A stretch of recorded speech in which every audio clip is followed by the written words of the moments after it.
So this is the current situation with the bike. Got the top yoke with the cover plate that I'm making to go on, obviously. The speedometer bolts to the bottom of the top yoke. That's there just to stop me scratching the headlamp while I'm working. And the controls are just dangling out, left and right.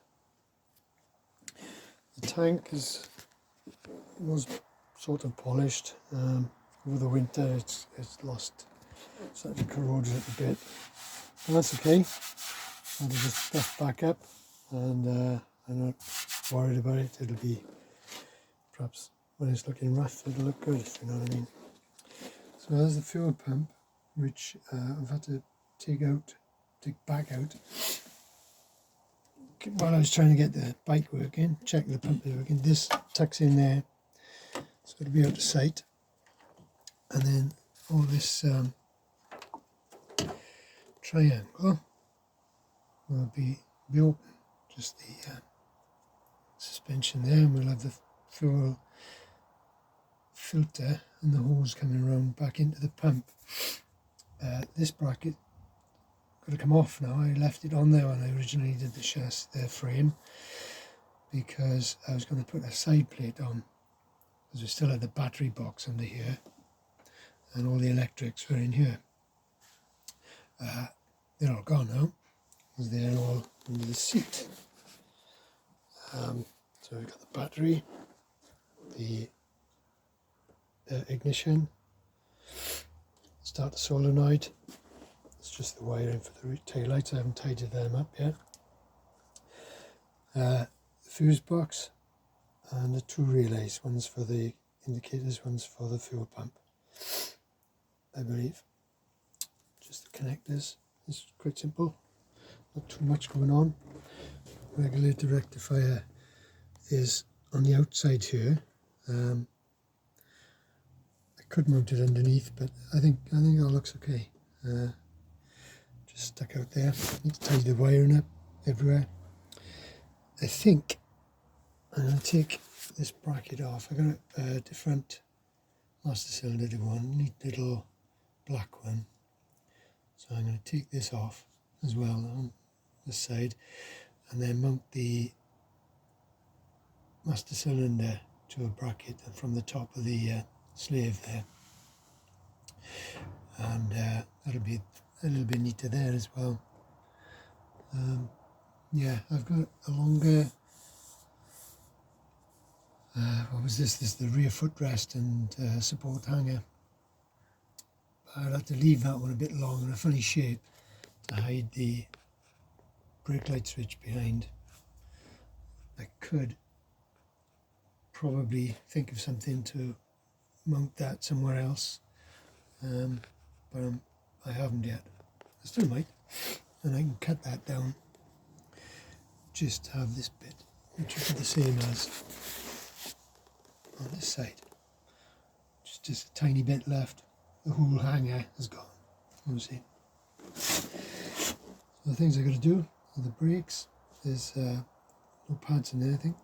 I'm going to pads in. Obviously there's no fluid. I'm going to change the reserve cylinder anyway. And the front brakes have to be done. This is the heating, the coolant overflow tank. That looks quite neat on the side there, quite butch, I suppose, because the other tank was under here, underneath the suspension, and I've taken it out to make room for the fuel pump. Oops, dripping fuel everywhere. Okay, latest thing, before I did the yoke cover, was put the rear number plate and lights on. So I put these mini indicators on, and they're only from eBay. I didn't think they'd be up to much, but they're really, really bright. They're really good. And I bought a number plate bracket. I did make one at first, which was in the other videos, big steel plate here. but I didn't like it. So I bought a number plate bracket, and I've used bits of it because it didn't fit with my seat. So I've got part my own, part bought number plate bracket, and I've used these mounts for the, as I like them, mount for the indicators. And this old, I'm saying old, it hasn't been used before, but I bought one for a different project and didn't use it. LED tail and brake light, so I got a centre brake light anyway, but these indicators have brake lights in them too, brake and tail. So I'm going to make lots of things, but I'm going to make a mount for the silencer, and that's another reason for keeping this, really, is I can bring a bracket up from the silencer to that support there. There's not a lot else to be done. Like I say, I'm working on this. The yoke is from, is it the Hawk? Not sure, I can't remember what model, but it's got exactly the same setup as the NTV650, and it fits straight on. The reason I've done that is I wanted to put clip-ons, so clip-ons over there, and without this plate it's very sculpted. It's got lots of, looks basically like that upside down, and it looks good, so I put that plate on. I have messed it up a bit, scuffed it there. That may polish out, or I may just scuff the whole thing up so it's more of a matte colour like the rest of it. I got the polisher here now, so I can do that. So is that to finish?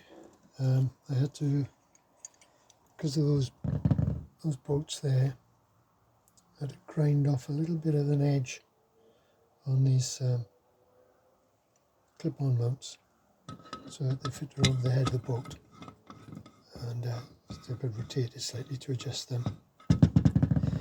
Touch them up and they look okay. Doesn't weaken them at all. Still a whole inch and a bit of clamp on there. So there, that's it. I got bits of wiring to do, I got lots of painting to do. The frame now has got damaged with me mucking about with the seats and things, getting the tank off and on. So this plate under here is going to be painted anyway. So now I've got everything fitted on here. I got to take it all back off, take the plate off, the paint, and while that's off, I can grind these off,